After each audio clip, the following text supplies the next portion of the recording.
Indemnité de conseil du receveur principal. Bon, ça c'est un sujet récurrent lorsqu'on change de receveur principal. Je ne vous lis pas tous les articles. Donc cette indemnité est versée en contrepartie d'une aide technique apportée par les trésoriers personnellement et en complément de leurs obligations professionnelles aux collectivités territoriales qui les sollicitent. L'attribution de cette indemnité et son montant font l'objet d'une décision de l'organe délibérant de la collectivité ou de l'EPCI. Le montant de l'indemnité de conseil est déterminé à partir de la moyenne annuelle des dépenses budgétaires des sections de fonctionnement et d'investissement, à l'exception des opérations d'ordre des 3 derniers budgets exécutés, à laquelle est appliqué le barème figurant dans les arrêtés mentionnés. Donc l'Assemblée qui délibère a toute latitude pour moduler ce montant, en fixant un taux en fonction des prestations demandées au comptable. L'indemnité est acquise au comptable pour toute la durée du mandat de l'Assemblée concernée, mais elle peut être supprimée ou modifiée pendant cette période par délibération spéciale dûment motivée. Si la modulation retenue initialement par l'organe délibérant devait ne pas correspondre au conseil demandé au comptable ou réalisé par lui pendant l'exercice considéré, l'Assemblée peut modifier le taux qu'elle avait initialement retenu avant le paiement de l'indemnité. Et ces modalités de versement des indemnités de conseil assurent que leur versement correspond à un besoin exprimé par la collectivité territoriales permettent d'ajuster leur montant en fonction des prestations réalisées par le comptable et les capacités financières de chaque collectivité. En 2019, le service finance de la collectivité sollicite notamment le conseil du trésorier pour la mise à jour de l'inventaire de la collectivité et l'aide aux écritures comptables spécifiques concernant l'îlot Notre-Dame. En raison de la fermeture de la trésorerie de Beaufort-en-Anjou et du rattachement de la commune de Beaufort-en-Anjou à la trésorerie de Baugé-en-Anjou au 1er janvier dernier et conformément à l'article 3 du décret précité, une nouvelle délibération doit être prise lors du changement du comptable du Trésor public.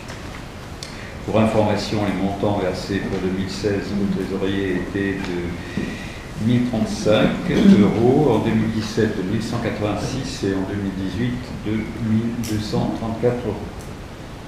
Voilà, donc considérant la fermeture de la trésorerie depuis le 1er janvier 2019, le départ de Madame Delard et considérant toujours que depuis le 1er janvier, même date, nous dépendons de la trésorerie de Baugé-en-Anjou et que le nouveau trésorier est arrivé aussi, donc nous décidons d'attribuer une indemnité annuelle de conseil calculée au taux de 100% aux conditions fixées par l'arrêté interministériel du 16 décembre 1983.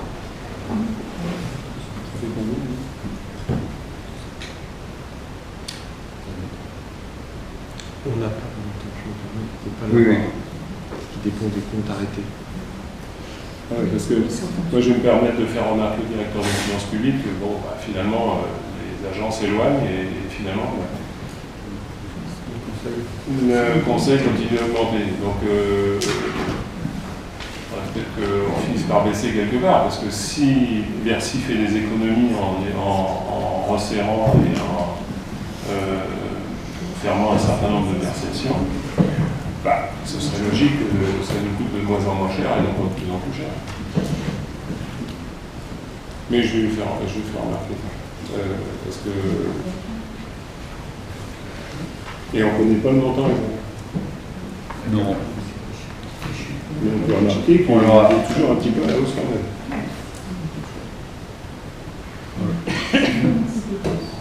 On l'aura dans le budget et puis effectivement on peut se demander aussi si à terme, peut-être pas être pessimiste outre mesure, mais si à terme les services resteront également à Baugé. Donc a priori non.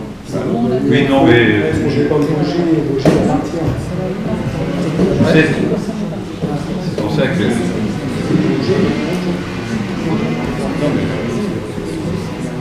donc effectivement, on pourra toujours interpeller M. Lérac sur le sujet, il déborde éventuellement l'attribution de l'indemnité de compensation pour le travail exécuté pour la commune. Et puis je pense aussi être très vigilant parce que ces fermetures de services, eh bien, voilà, ça éloigne toute la population de plus en plus. Et donc c'est surtout ça qu'il faut prendre à l'esprit, essayer de se battre tout ce qu'on peut pour essayer de les garder au plus proche de nos concitoyens.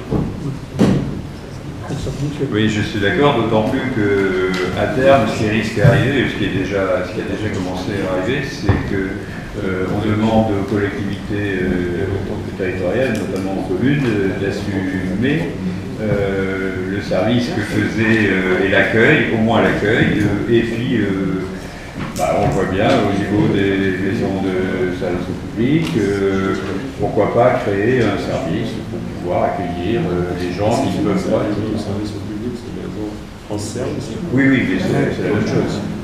Ça va changer d'appellation. C'est pas la même chose, il y a deux permanents, un dedans. Oui. Mais au final, c'est là que risque d'arriver les personnes en manque de renseignements et il faudra faire le travail que faisaient d'autres auparavant. On est d'accord. En attendant, est-ce que vous êtes d'accord pour l'indemnité de conseil de M. Trio? Y a-t-il des oppositions, abstentions? Je vous remercie.